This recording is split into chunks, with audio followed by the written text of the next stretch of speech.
Welcome to the Design Build Institute of America's Design Build Delivers podcast. I'm Kim Wright at DBIA's national headquarters. Today we're going to introduce you to some impressive future design builders. They're the 2018 Design Build Student Competition winning team from Iowa State University. These young architecture, engineering, and construction students offer a unique perspective into the future of our industry, the role collaboration will play, and the importance of innovation to these up-and-coming design builders. They also offer their thoughts on DBIA's National Design Build Student Competition and their work as a team. Thanks to the newest member of DBIA's podcast team, Georgia Pacific Gypsum, for their support in bringing this podcast to you. So let's meet the 2018 National Design Build Student Championship team from Iowa State. They're Zach Hansen, Brett Polson, Trent Cork, Serena Reed, Gus Marty, and the team's faculty advisor, Christina Polakovsky.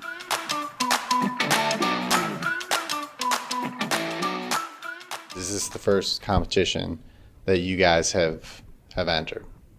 Last year we did the design build competition as well. We managed to place in the fourth place, so we didn't get a chance to present. So this is our first top three, so we were really excited when we got in. This is a national student competition, so it was a really cool opportunity to be able to represent Iowa State on a national scale. Getting to kind of understand where we stand with schools, whether it be on the West Coast or East Coast or other schools in the middle of America. And then also this competition is unique in the fact that it covers multiple disciplines. We get to work as designers and construction students.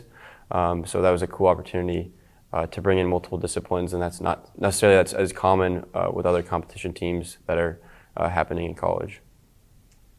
For me, it's a big reason is because of all of the experience that we get through this. We're creating actual RFQs and RFPs, and we get to work with each other and bring together all of our knowledge to see what we can make, and also learn from the different schools here once we come to the conference and learn how they put proposals together. And so were you guys members of the DBIA group at Iowa State and all decided to form a team? Is that how that kind of happened? Yeah, so me and Trent are actually both on cabinet for our DBIA. And Gus, sorry. Love you, buddy. So all three of us are on cabinet. And so me and Trent competed last year. We decided we wanted to try again, try to get to this position. And ultimately turned out really well. So we were really happy. So, just to go off that, we've had a DBI club for a while, and it's kind of we've been doing the competition for 4 or 5 years at Iowa State. Last year was Zach's first year, and I've started a couple years ago, but it's always been kind of a tradition that usually some of the people that are pretty involved with our student organization are the ones that do this competition team.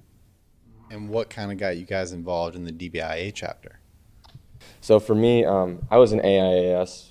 I still am an AIS. It's the American Institute of Architecture students. And essentially what happened was we were having an event trying to get more people to join our club as well. And Trent approached me and said, hey, there's this great collaboration of engineers and architects. Would you like to be a part of it? And I wanted to jump on that opportunity because it's not something we typically get within the architectural school. We're a lot more theories-based in the Iowa State Architectural School, and so getting more of this practical experience was a great benefit. For me, it was a little different. During my freshman year, they had like this orientation, I guess, of where they introduced all the different clubs at Iowa State, all the different construction clubs and all that kind of stuff. And I kind of went to like some of the bigger clubs, and it seemed cool, but nothing seemed like it didn't make me feel like I was actually part of the club. So then when I went and tried DBIA, it was a smaller club. Everyone was nice there, actually talked to you, and stuff that they were actually talking about was interesting. Saying it was the new wave of construction, and so that's pretty much the reason I really stuck with DBIA.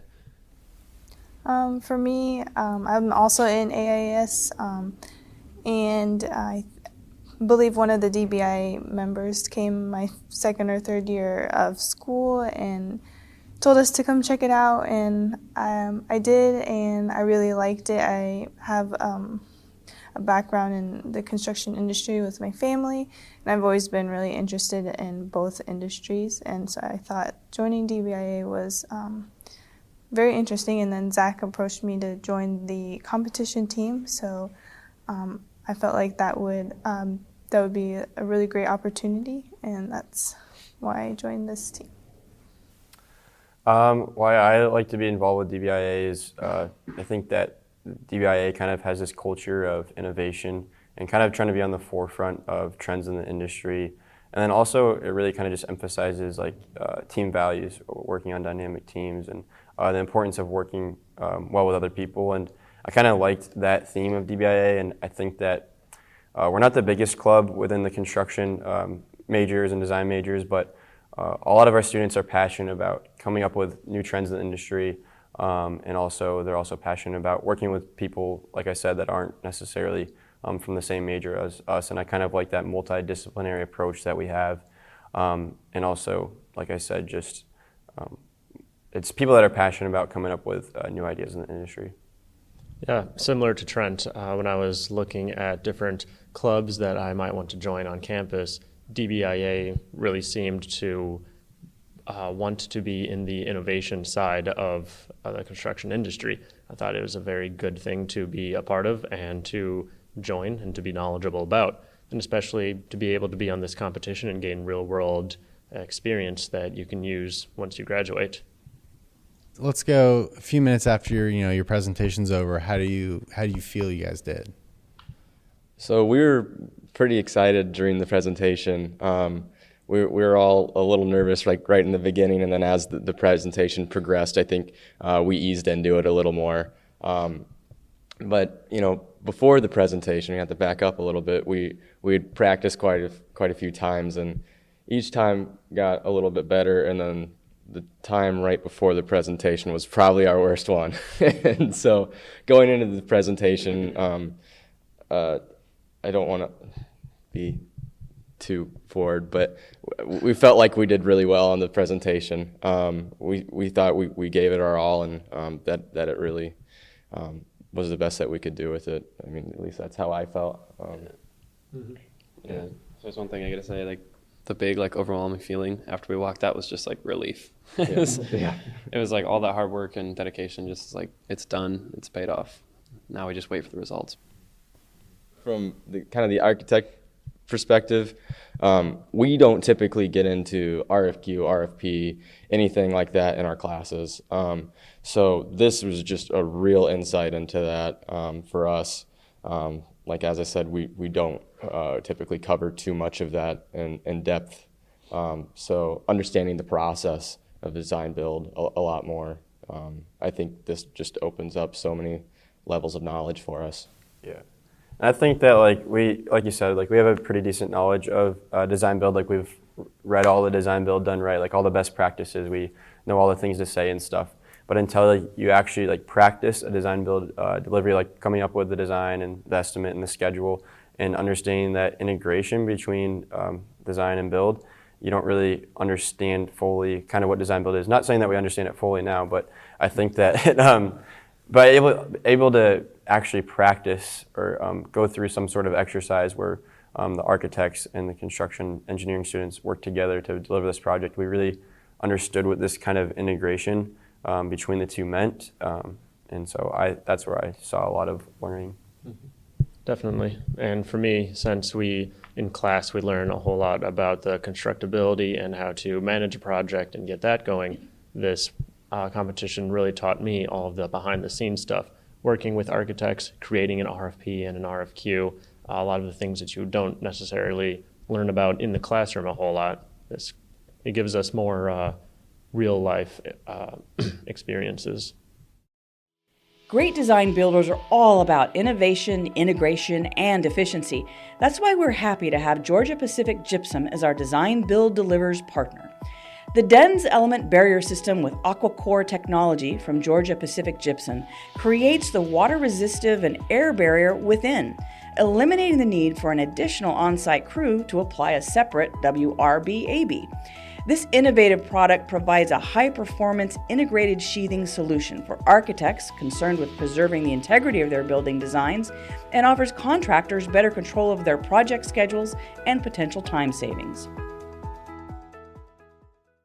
So I don't know if you guys know about DBI's Educator Workshop, but basically every year we have professors come from around the country and they have a 3-day workshop about design build and design build curriculum, teaching professors how to teach it to their students. But we don't always get to hear from students about how design build is implemented into any of their courses. So especially you guys being in your DBIA chapter, does that transfer over into your courses, or is that something more that, that's a passion on the side that you guys go after? So I'd say design build, the delivery method, is mentioned in all of our courses. We have one introductory course where we talk a lot about project contracts and contract delivery methods and stuff like that. And one of the things we do talk about is design build. So I would say most, if not all, students are educated on what design build is. But with our club and our involvement with this is kind of where we take that deeper dive and really understand what design build is and how it's being implemented in the industry and some of the more advanced nuances of it, or how can it be done right. So we're in our courses we're just kind of introduced to it, but we don't really have a deep look into it. Yeah, I'd say it's very similar for architecture as well. We have one course called Professional Practices, which essentially covers all the different kinds of delivery methods. So a lot of what they'll cover, which unfortunately is the most typical for architects, is the design bid build method is what they'll go through. But they do touch on design build and get into that for a week or two. So this is very much something that we do as a bonus for ourselves to really take a deeper dive into it. Our second year, we did have a design build project. It wasn't necessarily very like building a building, but it was we were able to design something, and then our students were also able to produce the drawings and actually construct our project as a whole class. I think there was probably 80 students in our class that worked together to do the design build project our second year. And then also, if I could add, I think that a lot of our professors emphasize that multidisciplinary teamwork. They might not mention actually saying design build, but they understand the importance of working with a team where you're doing design and construction. So in some of our classes this semester, we actually had the opportunity to do a construction class where we did it joint with one of the architecture studios. So that was a pretty cool opportunity, and I think that professor and a lot of other professors see the value in us working with others that are in other disciplines but are still within design build. I was just going to talk as a professor, and I've gone through that boot camp, the workshop, and so I've integrated some of those ideas into the course. And these students are all architecture students and construction engineering students, but I teach that on the civil engineering side. So they haven't seen that part of it. But we also, when they get to capstone, the construction engineering students and the civil engineering students are put into one class where they actually do respond to an RFQ and an RFP. So they've seen it multiple times throughout their curriculum, and then all of a sudden they're kind of thrown in there and they actually put together a proposal for a project and at the senior level. But you guys are in a unique position that a lot of people in the industry aren't, in that, design build is starting to not be seen as an alternative method. It's really starting to be seen as a primary method of construction. So as you guys enter the workforce, it's going to be, noticeably different than some of the people, especially the people that you've probably met this week, how they've approached their careers. So kind of knowing that and knowing where the industry is headed and where it's trending, how does that affect maybe your career aspirations and what you're hoping to achieve? I think for me, it just kind of understanding that a lot of these companies here are the ones that seek that innovation, and looking for those companies that are like that we touched upon in that closing session, looking for those companies that understand the industry is going to change and we might not know what all those changes are, but being in tune or receptive to some of those signals for change, I think, is important as we look for companies and also for ourselves as professionals to continue to seek change when you don't always know what the change is going to be, but to be receptive of that and being able to adapt to it is something that I think is a theme that I at least keep as I start to understand what my career aspirations are. Yeah, I think just kind of going off what Trent said, looking for those opportunities that present themselves and chasing after them in a manner that, we're always open to new and exciting ways of construction as this is an ever-changing field with all the new technologies that are coming out nowadays, with integrated delivery methods. Something that may be seen later on is stuff such as 3D printing buildings and how that can apply to design build. So just chasing these kind of like tangents maybe a little bit and understanding them a little further as we continue our career paths. So what is something that you would either say to students who want to enter in future competitions, or something you would say about the competition itself that you would want someone to know? I guess just first of all, do it. It's a lot of fun. You make a lot of great new friends, and you just learn so much about the industry. This is fundamental for at least architectures. I mean, this stuff needs to be known, and just getting that experience is so vital to your career future, to your professional future. And I would just say, set a precedent for teamwork too. That would be my advice. There's a reason there's 5 people on the team. You can't do any of this stuff on your own. You can't split up tasks and just put it all together at the end for it to work. When you sign up and form your team, really kind of get to understand your team so you guys all feel comfortable with each other and you can build those relationships. And your project is going to be so much better, and it's going to be so much more rewarding and pleasurable too. So, yeah, I think just at the end of the day, you just got to do it. You got to really go after it. Registration is now underway for teams competing in this year's National Design Build Student Competition. This year's project is a performing arts center on a college campus in the United States. The top 3 region winners will join us in Las Vegas in November to present their project to a national design build jury. Go to dbia.org/academics for all the details. Thanks again to our team member Georgia Pacific Gypsum for their support of Design Build Delivers.